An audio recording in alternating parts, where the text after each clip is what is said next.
trusceron con grande dolor. Mis nonos la trusceron con grande dolor. De su casa de España, de España. De su casa de España, de España. Sueño. Tal día como hoy, hace 500 años, los reyes de España, Isabel de Castilla y Fernando de Aragón, los reyes católicos, firmaron este decreto de expulsión de los judíos de España. El inquisidor general, Fray Tomás de Torquemada, nieto de judíos, se lo había presentado a la firma 11 días antes, y los reyes anduvieron renuentes, sin acabar de decidirse a poner su firma, hasta que al final lo hicieron. Con ello se ponía fin a una presencia de 1500 años de judíos en España, pero ya formaban parte de nuestro país. De esta expulsión y de la atormentada historia de nuestros lejanos compatriotas va a tratar el programa de hoy. Los judíos que llegaron a Hispania cuando era una provincia del Imperio Romano la llamaron Sefarad, aunque posteriormente los judíos españoles o sefardíes pretendieron haber llegado aquí varios siglos antes de la muerte de Cristo y hasta fabricaron una carta de los judíos de Toledo a Poncio Pilatos desaprobando la condena a muerte de Jesús. Lo cierto es que los vestigios más antiguos de la presencia de comunidades judías en la península se sitúan en el siglo III, cuando Hispania había dado ya varios emperadores a Roma y era un lugar atractivo para los pueblos orientales dedicados al comercio. En el siglo IV hay pruebas de presencia judía en varias ciudades que todavía existen hoy, como Ampurias, Llivia, Lluro, la actual Mataró, Tarragona, Ibiza, Mallorca, Játiva, Elche, Cartagena, Adra y Líberis, la actual Granada, Lebrija, Alcalá del Río, Peñaflor, Segóbriga, Ávila y Astorga. No se sabe cuándo llegaron, no serían muchos evidentemente. Lo que sí se sabe es que ya en el transcurso del Imperio Romano pues debieron ir aumentando, estableciéndose en las principales ciudades, sobre todo en ciudades comerciales. Cuando San Pablo anunció su propósito, que no sabemos si realizó, de venir a España, seguramente pensaba en estas colonias de judíos, puesto que el cristianismo primitivamente se propagó a través de las colonias de judíos. Y después hay un gran vacío en el que solamente se encuentra algún que otro epitafio, alguna que otra alusión, hasta que llegamos ya al siglo IV, principio del siglo IV, en el concilio de Ilíbere, precisamente celebrado aquí, porque Granada en aquel tiempo era Ilíbere o Elvira. En ese concilio hay algunas alusiones muy interesantes acerca de los judíos, que demuestran no solo que había judíos, sino que había cierta confraternización entre judíos y cristianos que preocupaba a la Iglesia, porque uno de los cánones dice que no deben casarse con judíos. Otra les prohíbe que vayan a comer con judíos y otra les prohíbe que llamen a judíos para que bendigan sus campos. O sea que es una situación muy curiosa, una situación en la cual vemos cómo las relaciones entre judíos y cristianos eran buenas a nivel personal, pero a nivel institucional la Iglesia cristiana pues sentía cierto recelo ante esta aproximación. Con la caída del Imperio Romano y la creación de nuevos estados por los invasores bárbaros, la situación de los judíos empeora notablemente. A los recelos de la Iglesia, que tras la conversión del cristianismo en religión oficial bajo Constantino adquiere cada vez más valor político, hay que añadir un hecho propio del Estado visigótico que unificó durante 2 siglos España. Este hecho es la debilidad de la monarquía, que le lleva continuamente a apoyarse en la Iglesia para legitimar y reforzar su poder. A cambio, la Iglesia está cada vez más politizada y este matrimonio de conveniencia va creando paulatinamente una situación en la que Estado e Iglesia se confunden, para desgracia de los judíos. Después de la conversión de Recaredo del arrianismo al catolicismo, pronto empezará una persecución sistemática contra las aljamas en toda la península, y Sisebuto decreta el bautismo de los judíos o su exterminio. En realidad, aquella administración bárbara, que un historiador ha definido como una mezcla de tiranía e incompetencia, estaba más capacitada para exterminar que para convencer. Realmente, en el Tercer Concilio de Toledo, donde se produjo la conversión de Recaredo, no hay nada agresivo contra los judíos. Pero poco después el rey Sisebuto sí dio unas leyes muy duras contra los judíos, que propiamente equivalían a la extirpación del judaísmo en España, conversión obligatoria, confiscación de bienes para los que no obedecieran, prohibición de tener esclavos cristianos, y el Concilio IV de Toledo insiste en esta misma política. Si el reino visigodo de España hubiera durado mucho tiempo, los judíos hubieran sido exterminados. Los decretos de Recesvinto y sobre todo de Egica no dejan lugar a dudas. Eso explica también que los judíos colaborasen activamente con los musulmanes que se iban agrupando al otro lado del estrecho, junto a nobles visigodos rebeldes como don Julián. Esta participación de los judíos en la liquidación del Estado visigodo, llegando a constituir guarniciones militares en las grandes capitales del sur, como Granada, Córdoba, Sevilla e incluso Toledo, para proteger el avance de los moros hacia el norte, es lo que hará que los cristianos culpen luego a los judíos de la pérdida de España, una de las bases de la legitimidad de la reconquista. Aunque, realmente, los judíos no tuvieron otra alternativa que la de colaborar con los moros o dejar que los exterminasen los visigodos. A partir del siglo VIII hasta el XI, los judíos se rehacen, se reorganizan y vuelven a ocupar un lugar bajo el sol. Como los invasores musulmanes son pocos y no tienen funcionarios de categoría para establecer la nueva administración, el nuevo Estado, los judíos van conquistando lugares de privilegio en la vida pública.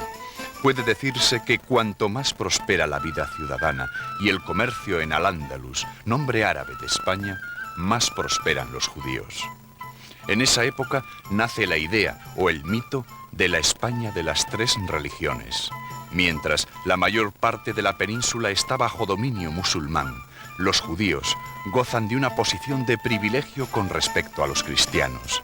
Sin embargo, nunca ven reconocidos sus derechos como ciudadanos en pie de igualdad con los musulmanes.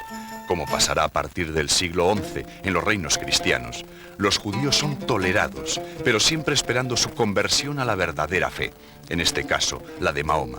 Aunque el Corán reconoce al judaísmo y al cristianismo como legítimas ramas del tronco de Abraham, su carácter monoteísta no le permitía aceptar de modo permanente la diferencia judaica, sino solo de modo temporal. No, yo creo que la idea de que las religiones han podido convivir y no luchar es una idea que han tenido, sobre todo en cierta época de la Edad Media, pues las tres religiones vigentes.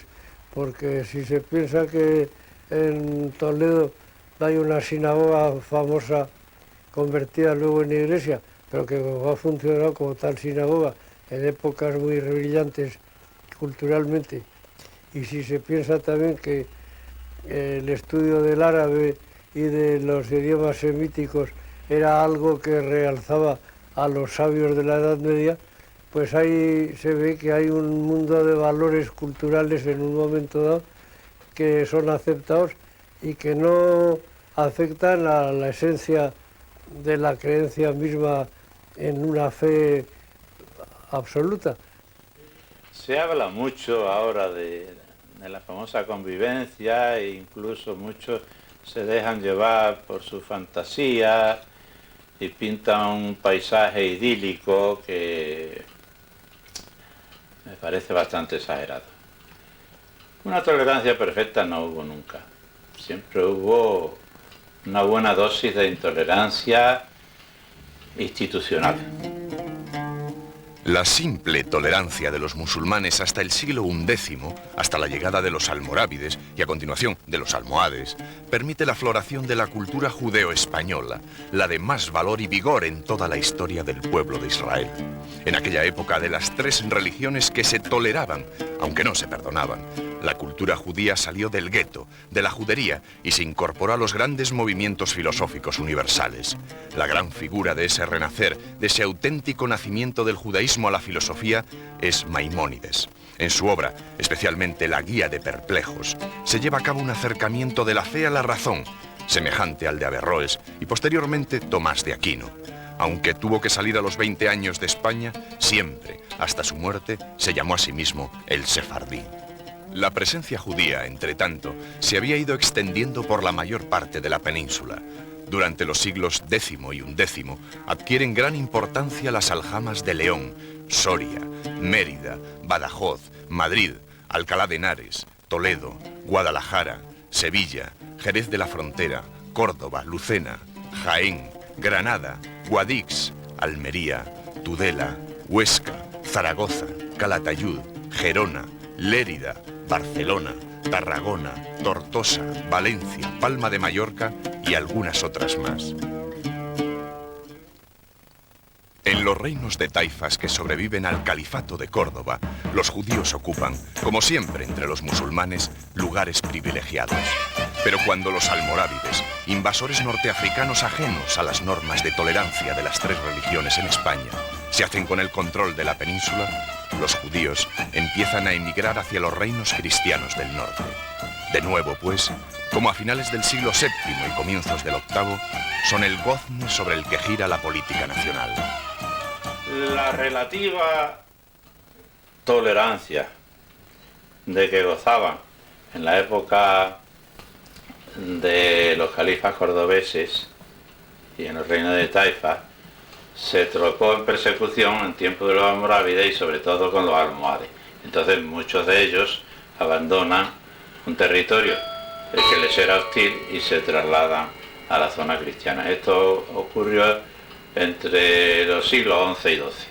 A partir de entonces la población judía de los reinos cristianos aumenta considerablemente.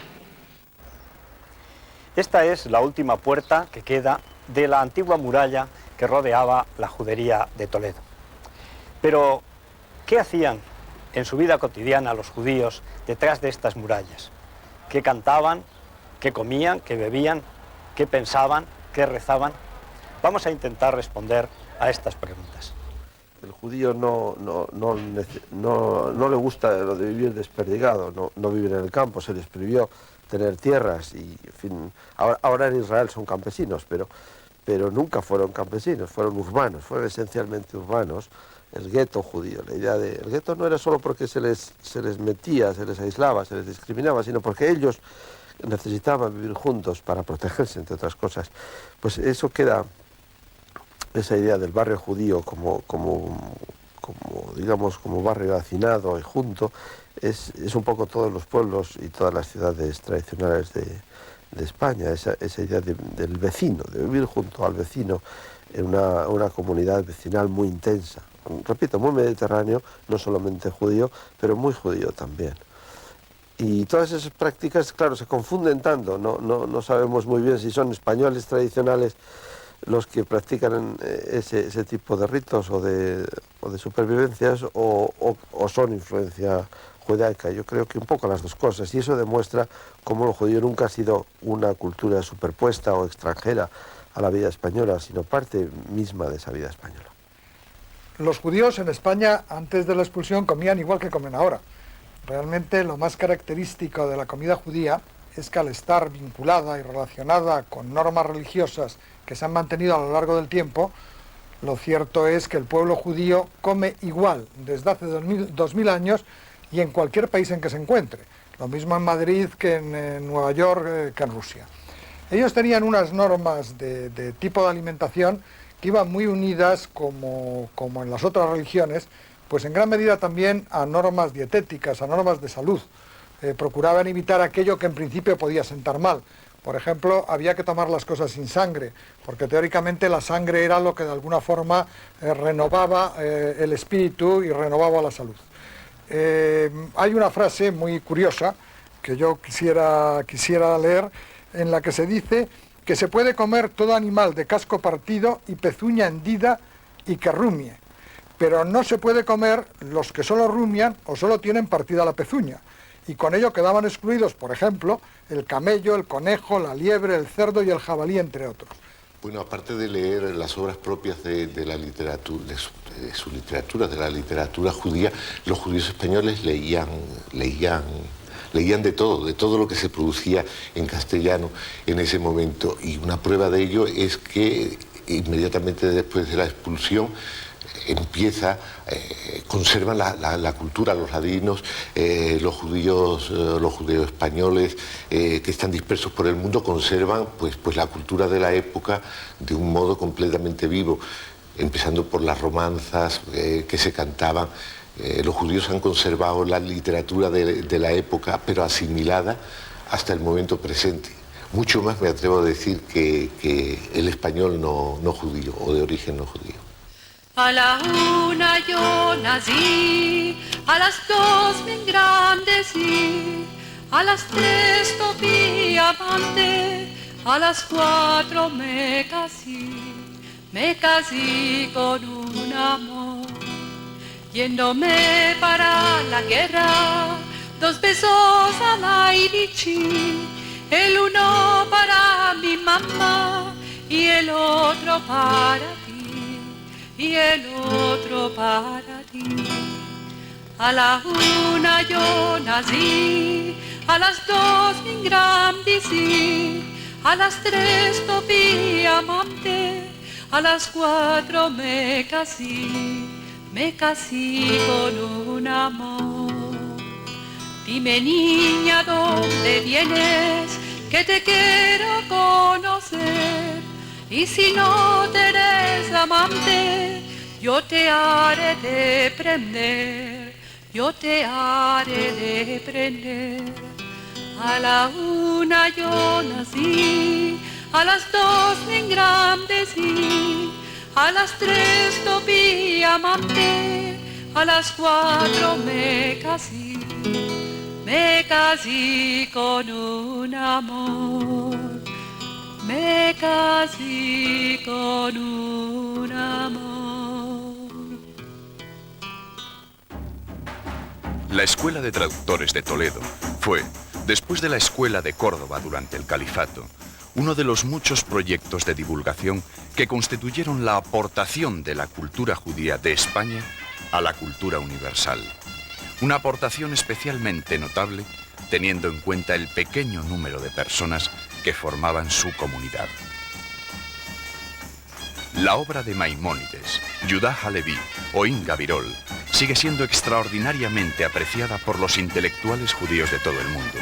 España, además, no solo fue el lugar donde se desarrolló de modo decisivo el Talmud, la tradición, sino también la Cábala, una doctrina mística que, posteriormente, adoptaron otras religiones como variante esotérica.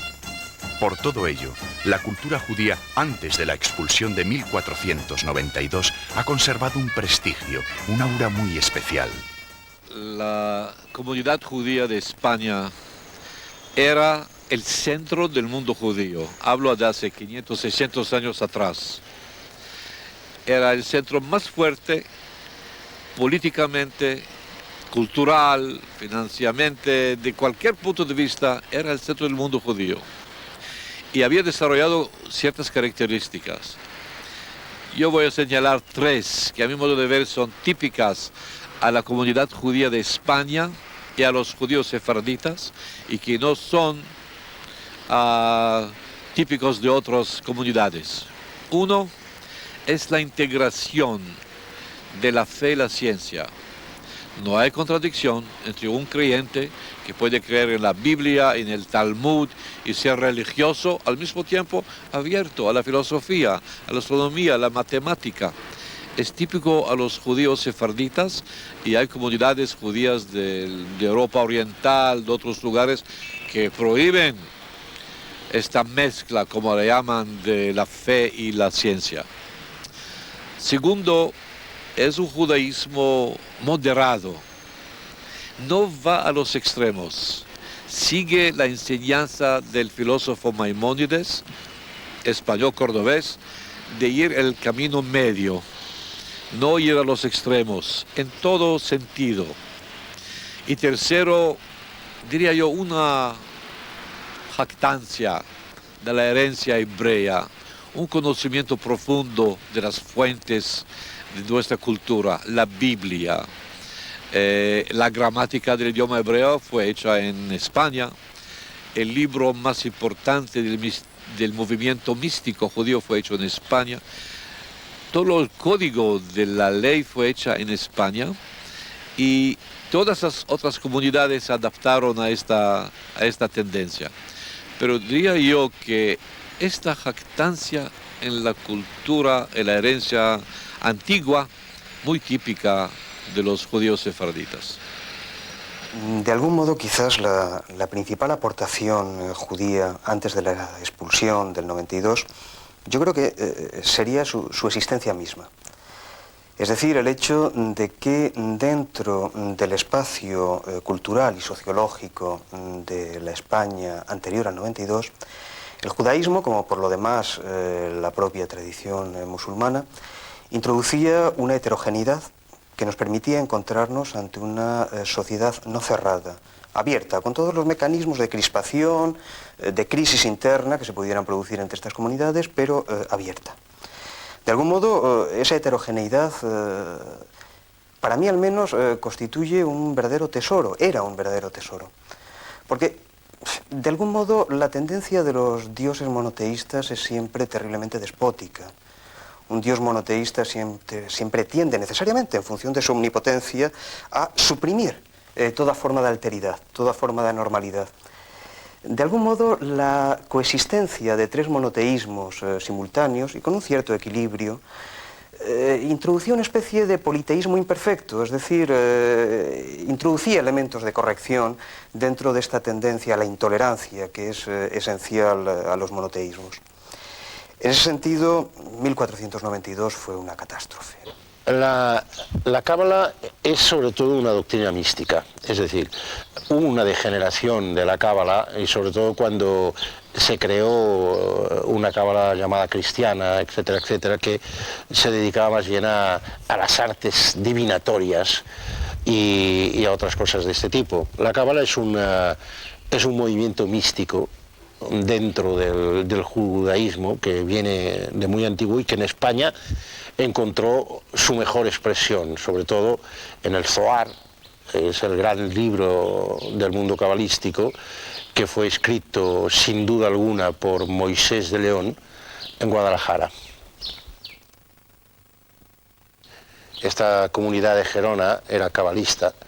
Esto quiere decir que doctrinalmente se oponían al racionalismo de la sinagoga, dominado entonces por las teorías de Maimónides, y practicaba más bien un judaísmo místico de una gran elevación espiritual, comparable en muchos casos, por ejemplo, al de los sufís árabes.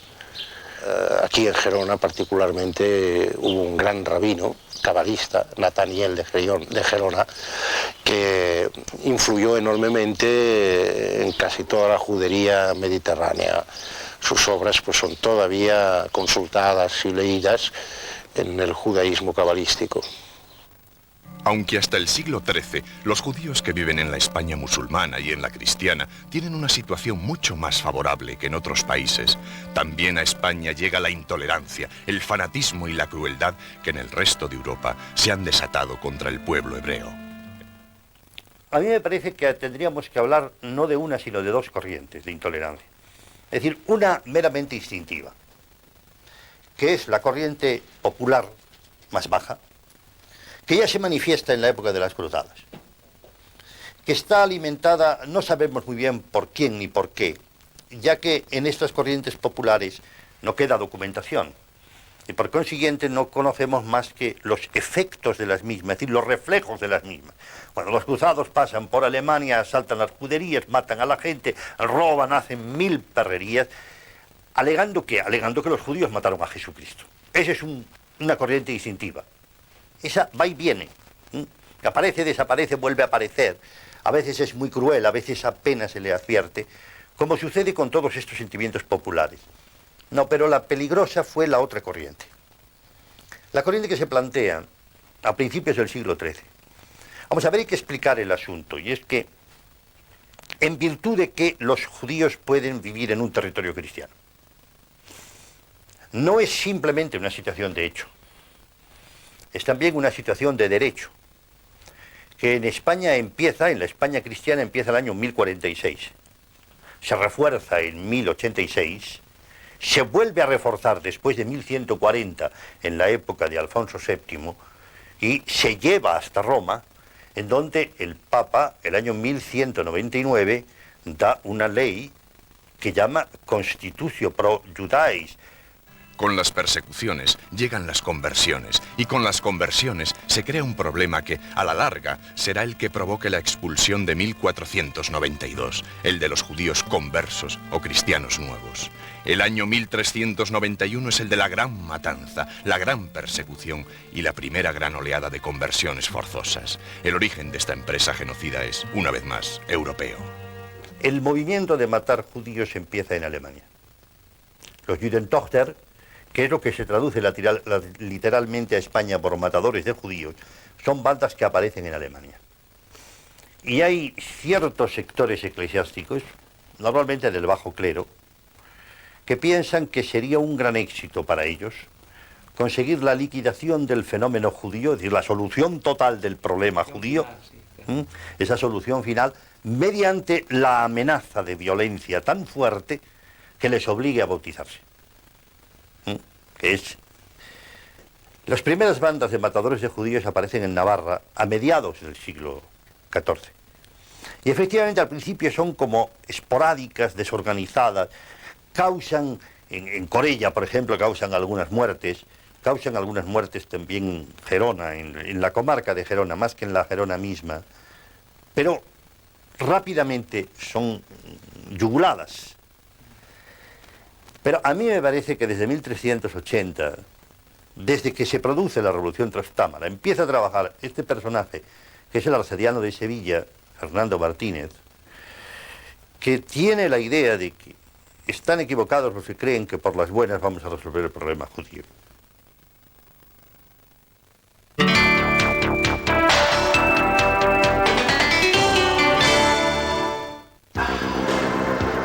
El primer banco del país abierto las 24 horas, los 365 días del año. Banco Directo. Con solo una llamada telefónica puede realizar todo tipo de operaciones bancarias y financieras. Banco Directo. Este banco es su teléfono. Ser cliente del Banco Directo es beneficiarse de todos los servicios del primer grupo bancario y financiero del país, Argentaria.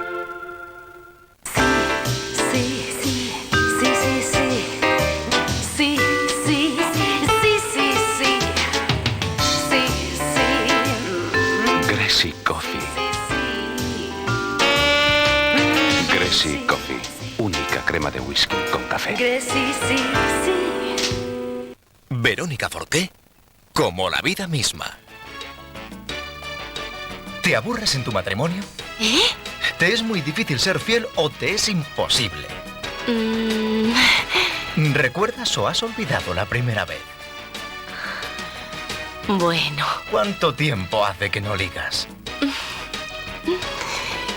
Preguntas tan impertinentes y tan importantes como estas las vamos a hacer así, como la vida misma, en Antena 3. Verónica Forqué le va a sorprender como la vida misma, este miércoles a las 11 de la noche en Antena 3. Quiero presentarles la nueva extra ligera de Kraft, con casi la mitad de calorías que cualquier mayonesa y además deliciosamente suave. El atardecer, el ocaso de la presencia judía en España, tuvo lugar seguramente en tardes como esta, aquí, en los barrancos de los alrededores de Toledo, en las luchas civiles entre cristianos nuevos, descendientes de judíos, y cristianos viejos. La expulsión de los judíos de España no se puede entender sin estas luchas fratricidas entre dos bandos, entre dos castas de cristianos viejos y nuevos que ponían en peligro el orden de toda la monarquía. En la segunda mitad del siglo XV, Castilla, tras una cruenta guerra civil, proclama como heredera al trono a Isabel. A pesar de su juventud, demuestra una energía y un sentido político extraordinarios. Se casa con otro joven príncipe, Fernando de Aragón, y pocos años después, los dos, a la cabeza de sus reinos, formalizan la unión de la España cristiana en un proyecto político que llega hasta hoy. Pocos saben, sin embargo, que los judíos castellanos ayudaron de forma muy especial a Isabel. Los conversos y los judíos se plantean la cuestión. ¿Cuál es la solución política que nos conviene? ¿La de aquellos que apoyan a Isabel o la de aquellos que apoyan a Juana? Y hay una reunión en la que intervienen Andrés Cabrera y Abraham Seneor. Y ellos toman la decisión de decir, a nosotros lo que más nos conviene es que triunfe Isabel.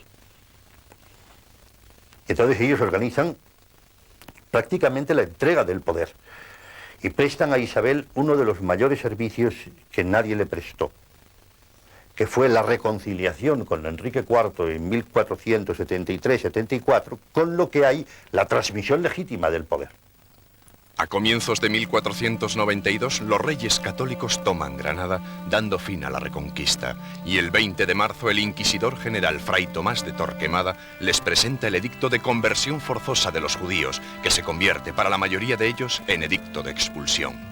La redacción del decreto la hace Torquemada.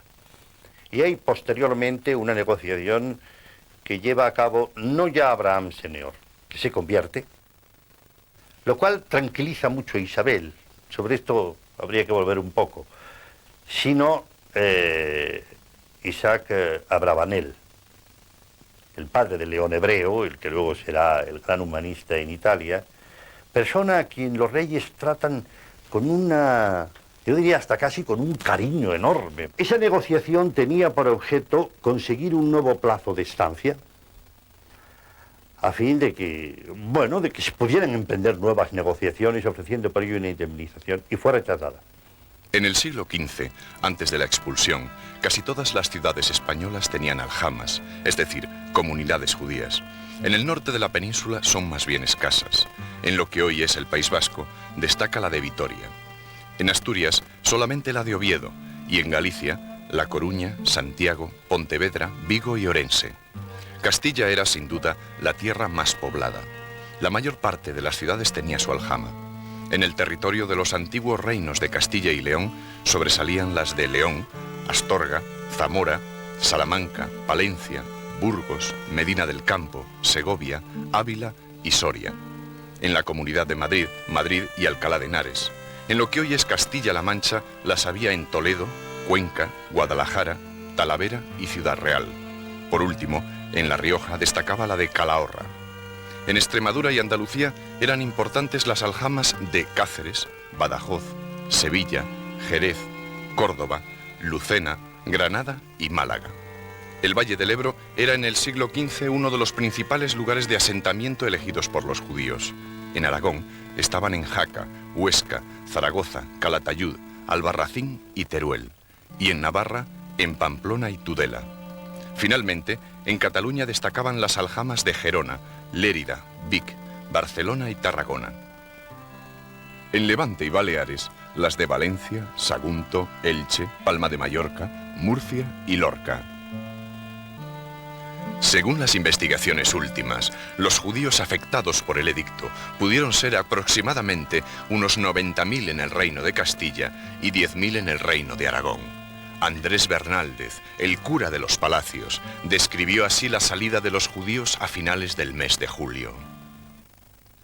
Salieron de las tierras de sus nacimientos chicos y grandes, viejos y niños, a pie, y caballeros en asnos y otras bestias, y en carretas, y continuaron sus viajes cada uno a los puertos que habían de ir, e iban por los caminos y campos por donde iban con muchos trabajos y fortunas, unos cayendo, otros levantando, otros muriendo, otros naciendo, otros enfermando, que no había cristiano que no hubiese dolor de ellos, y siempre por do iban los convidaban al bautismo, y algunos, con la cuita, se convertían y quedaban, pero muy pocos. Y los rabíes los iban esforzando y hacían cantar a las mujeres y mancebos, y tañer panderos y adufos para alegrar a la gente. Y así salieron de Castilla. Tras la muerte de los reyes católicos, enterrados en Granada, el sentimiento popular contra los judíos ricos se transfirió a los conversos, y el instrumento de este odio fue el Santo Oficio, popularmente conocido como la Inquisición. A lo largo de 3 siglos fueron penitenciadas 40.000 personas. La Inquisición era una policía política tanto como un mecanismo para mantener la fe católica a salvo de las herejías. Lo de la Inquisición la escogió de improviso, que en España había una Inquisición medieval dirigida por los obispos y que prácticamente había caído en desuso. Y yo creo que si ellos hubieran imaginado la eficacia, el rigor, la crueldad con que iba a actuar la nueva Inquisición, instituida por la bula de 1478 y que empieza a actuar en Sevilla en 1480. Muchos hubieran salido de España antes de que hubieran empezado a actuar. Yo creo que la Inquisición le escogió de improviso, no tanto por el hecho de que se fundara, como por la brutalidad de sus procedimientos. Junto a la Inquisición, los conversos tuvieron que hacer frente a un mecanismo de segregación social de muy graves consecuencias, los estatutos de limpieza de sangre, que impedían a los descendientes de judíos el acceso a determinados cargos funcionariales y eclesiásticos. Sí, algo de la idea de la pureza y la limpieza de sangre tiene sus antecedentes en textos bíblicos. Y la idea de descender de un linaje importante, por otro lado, también está metida en conceptos de gente muy hostil a los judíos, porque la idea, por ejemplo, española que hay de descender de los godos y tener sangre de los godos, o hacerse de los godos, como se dice vulgarmente, pues es una idea que resulta culturalmente un poco peregrina, porque claro, si uno tiene que elegir ascendencia, parece que un hispano-romano descendiente de Séneca o de Lucano o de los grandes emperadores romanos de origen español es más importante que descender de unos pobres bárbaros, que serían los bárbaros del norte, que son los godos. Algunos intelectuales protestaron por los métodos inquisitoriales. Nebrija, el autor de la Gramática del Castellano, publicada también en 1492, le escribía así al inquisidor general Cardenal Cisneros: ¿qué hacer en un país donde se premia a los que corrompen las sagradas letras y, al contrario, los que corrigen lo falso y erróneo se ven infamados y aún condenados a muerte indigna si tratan de defender su manera de pensar? ¿He de decir a la fuerza que no sé lo que sé? ¿Qué esclavitud o qué poder es este tan despótico? ¿Qué digo decir? Ni escribirlo encerrado entre 4 paredes, ni murmurarlo en voz baja en un agujero en la pared, ni pensarlo a solas te permiten. Cualitativamente en la vida intelectual, sobre todo española, ¿qué supuso realmente la Inquisición? Pues desde luego un poder represivo terrible de gente que podía pensar libremente y que pensaba con libertad, pero no lo ocultaba completamente, es decir, una represión y una ocultación del pensamiento real muy fuerte, eso sí, y de gente que íntimamente ha estado en contra de ciertos sistemas, pero que jamás se ha atrevido a decirlo.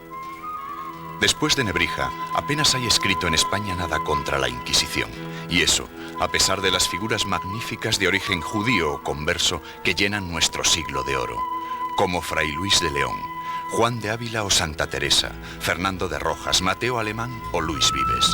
Algunos han supuesto que lo eran Góngora, Gracián e incluso sin mucho fundamento Cervantes. La dureza de la represión inquisitorial sufrió varios altibajos desde la segunda mitad del siglo XVI, cuando empiezan a volver a España desde Portugal muchos judíos conversos que reciben el nombre de marranos.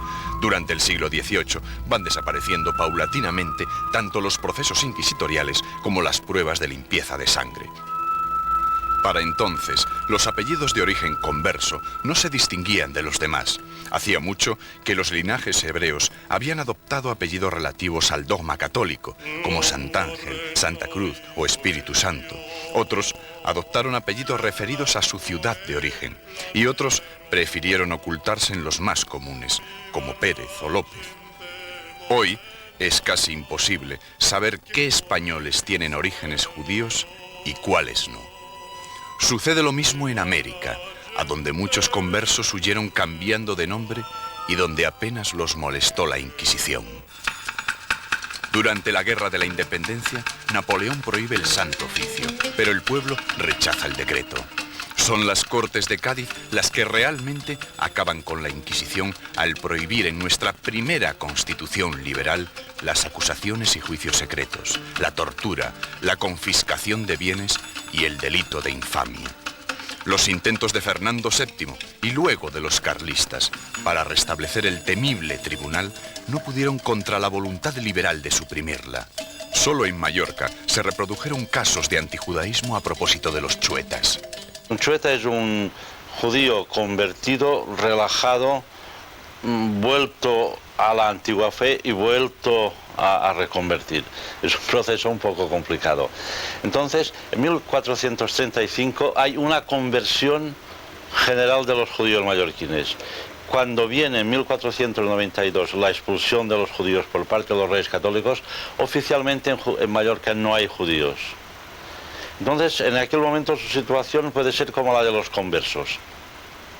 Ellos son cristianos, pero judaizan subterráneamente, ¿no?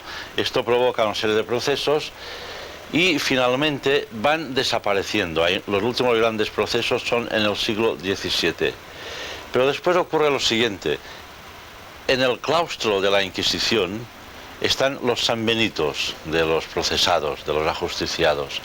Entonces, un inquisidor, en un momento determinado, manda retirar todos los sanbenitos viejos y dejar solo los últimos. Es algo extraño, quizá y misterioso, y entonces esos sanbenitos que quedan vivos en la memoria popular, los nombres de los ahí ajusticiados, como que habían sido judíos. Y ahí nace el problema chueta.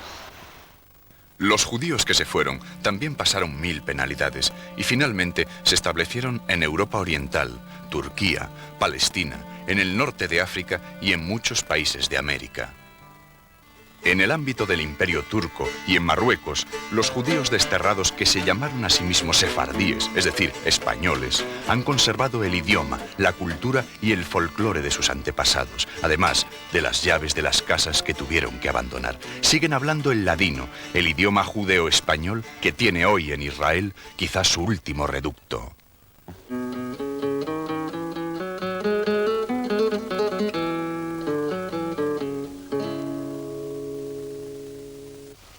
Y así se termina la emisión de esta noche de Col Israel, la voz de Israel en judeo-español.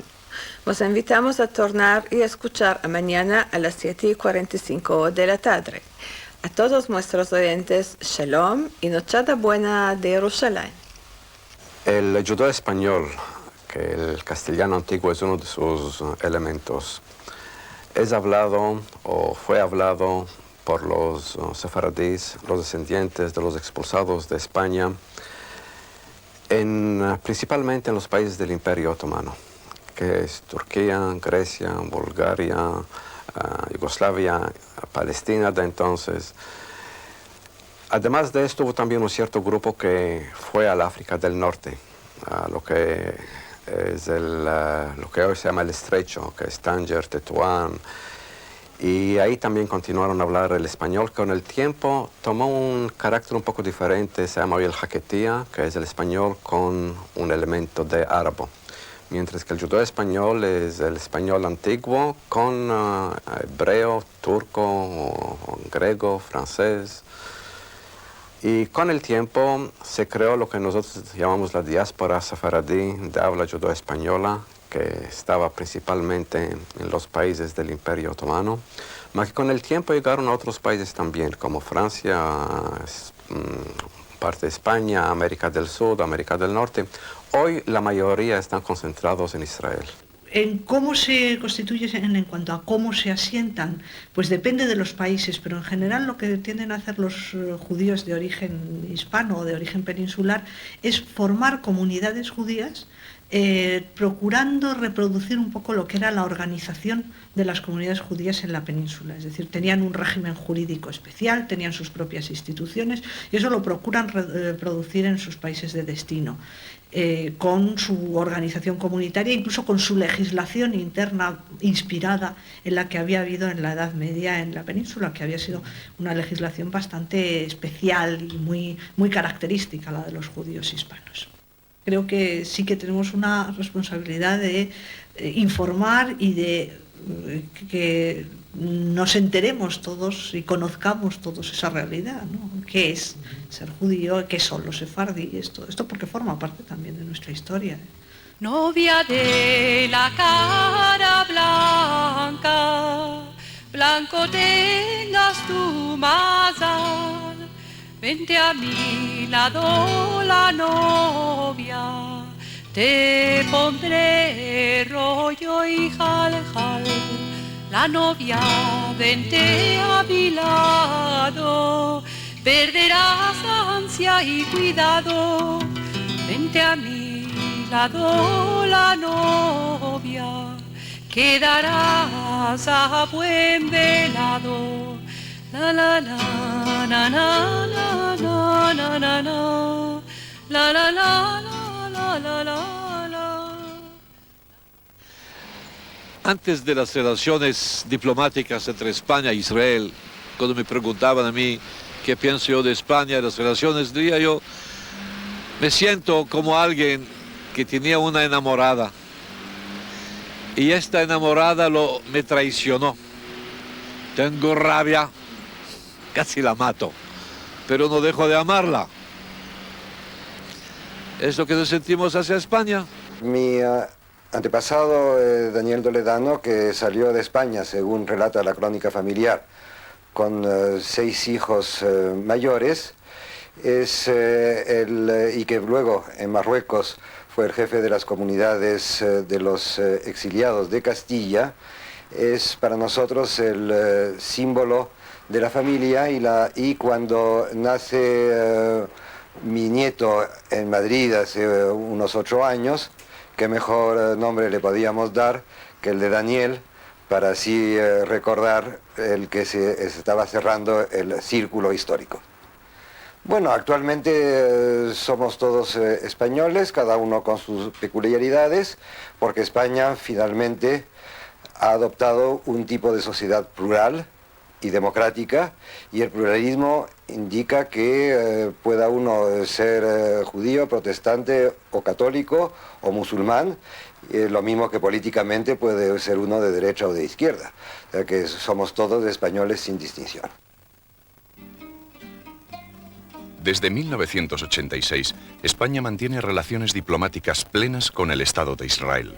En el territorio nacional, los 10.000 judíos que forman la comunidad hebrea tienen sinagogas y escuelas propias, desarrollando bajo la protección de la ley todas sus actividades.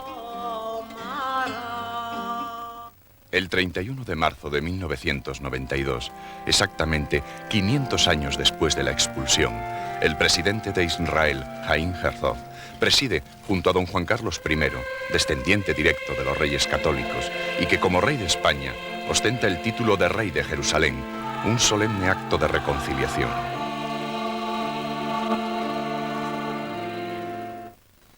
Hoy se celebra una ceremonia especialmente entrañable para la corona, la del encuentro de los judíos españoles o residentes con sus reyes en el recinto de esta sinagoga. Hemos conocido momentos de esplendor y de decadencia. Hemos vivido épocas de respeto profundo de las libertades y también de intolerancia y persecución por razones políticas, ideológicas o religiosas. Lo que importa no es la contabilidad de nuestros errores o aciertos, sino la voluntad de proyectar y analizar el pasado en función de nuestro futuro, la voluntad de trabajar en común en pos de un noble afán. Tenemos ahora la responsabilidad de hacer esta cita y de este país un verdadero lugar de encuentro para las generaciones venideras. Que nunca más el odio o la intolerancia provoquen la desolación o el exilio. Al contrario, que seamos capaces de construir una España próspera y en paz consigo misma sobre la base de la concordia y del mutuo respeto. Una España de ciudadanos libres, colaborando con todos los países amantes de la paz. Ese es ahora mi más ferviente deseo. Paz para todos. Shalom. En la historia gloriosa y dramática de los judíos españoles se ha pasado definitivamente una página, pero conviene mantener abierto el libro. Solo conociendo la historia pasada podremos evitar errores trágicos en la historia futura. Este debe ser el legado de Sefarad. Mis nonos la trujeron con grande dolor de su casa de España, de España. De su casa de España, de España. Sueños de España. Sueños de España.